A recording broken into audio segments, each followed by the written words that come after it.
Hey, good morning, everybody.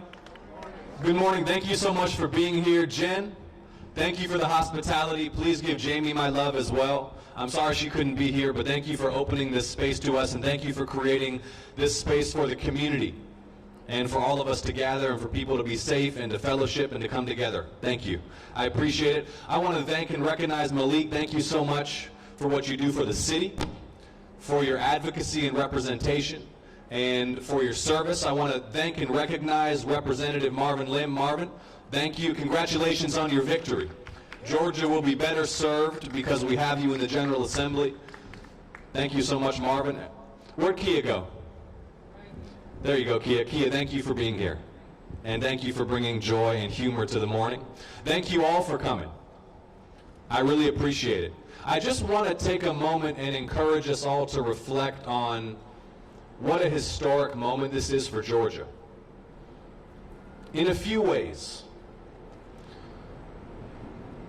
First of all, Georgia is the most competitive battleground state in the country.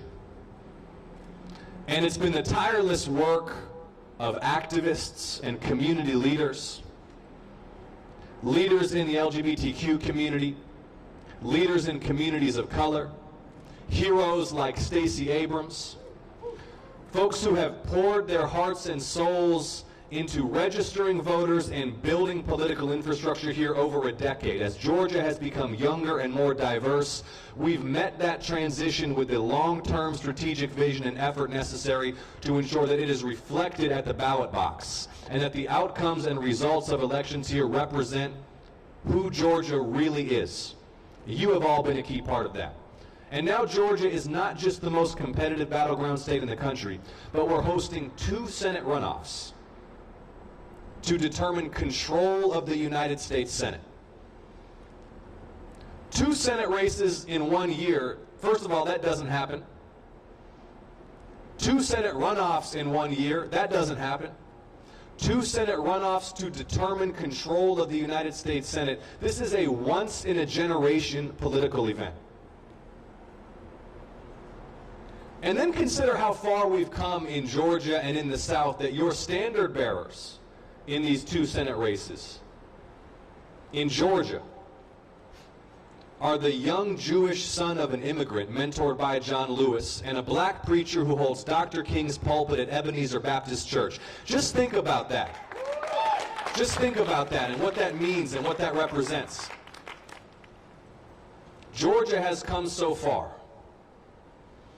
And look, I'm not going to take much time this morning talking about Kelly and David, because we have bigger and better things to discuss than David Perdue and Kelly Loeffler. Like where we go from here. I hope that you're feeling in your hearts the same thing that I am, that I have been these last 4 weeks, maybe something that we almost forgot how to feel these last 4 years. Optimism and hope about what we can achieve together. Donald Trump is leaving.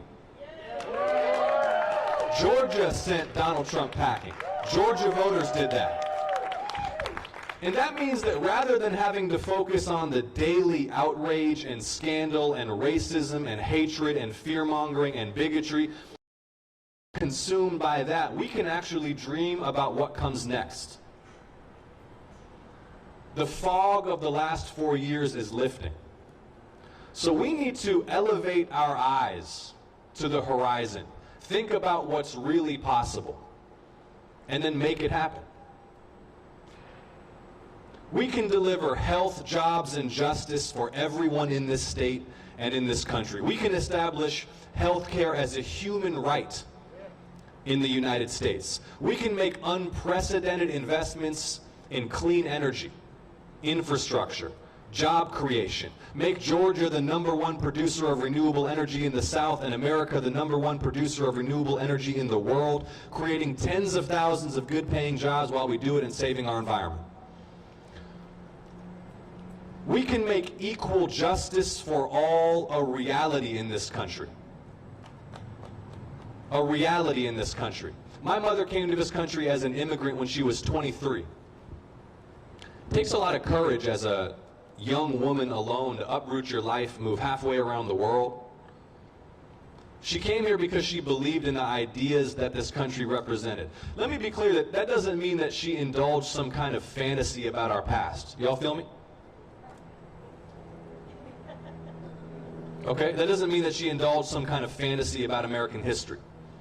What it means is that she believed the country was on a progressive journey and that our democracy was what powered that evolution toward true realization of equality in God's eyes and equal justice under the law for all. She became a young activist. My mother was marching in Atlanta, Georgia for the Equal Rights Amendment before I was born. She had me walking around the house with an ERA Now pin on when I was 3 years old, if you want a sense of where I'm coming from.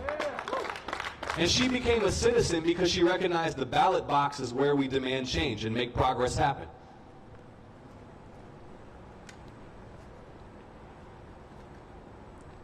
The 14th Amendment of our Constitution already guarantees equal protection under the law. But when Ahmaud Arbery is shot to death in broad daylight in the street on camera in Glenn County, Georgia, and the local authorities look the other way because he's a young black man, that makes a mockery of equal protection under the law. So we need to pass a new Civil Rights Act that will secure equal justice for all, regardless of race, regardless of class, regardless of gender, regardless of sexual orientation. And a new Voting Rights Act to end the scourge of voter suppression and make it a criminal offense for officials to abuse their power to disenfranchise their own constituents. We can do these things. We can make health and jobs and justice a reality for all people in this state. On day one, as your senator, I will be ready to vote to pass the Equality Act, to amend the Civil Rights Act to ensure that gender and sexual orientation are protected classes in this country. I will defend marriage equality. I will defend adoption rights. I will defend the right of American patriots to serve openly in our armed forces, no matter who they are, whom they love, and how they choose to live their lives. I will be an ally for the LGBTQ community here in Georgia. I will defend you